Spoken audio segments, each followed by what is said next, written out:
अहिल्यानगर महापालिका निवडणूक प्रक्रिया कोर्टात जाणार आहे की काय अशी चिन्ह सध्या दिसतायत। कारण महापालिका निवडणूक अंतिम प्रभाग रचना जाहीर झालेली नाही आणि यामुळे इच्छुक उमेदवारांचा हिरमोड झाला असून मतदारांमध्ये सुद्धा यामुळे मोठा संभ्रम निर्माण झाल्याचं दिसतंय।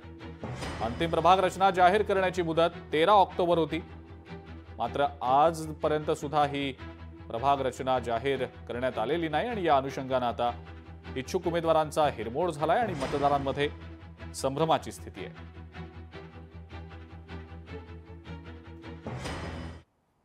विषय असा आहे का राज्य सरकार आणि केंद्र सरकार खालीवर दोन्ही बीजेपीचे सरकार आणि यांच्या मनमानी यांचा कारभार जो आहे यांचेच एक कागदी घोडे आहेत नाचणारे। इथं प्रशासन जे अधिकारी बसलेले आहेत यांना जनतेचं काही घेणे देणं नसतं आणि 13 तारीख डिक्लेअर करून आज 14 तारीख झाली, अजून बी प्रभाग रचना नाही, मतदार याद्या नाहीत।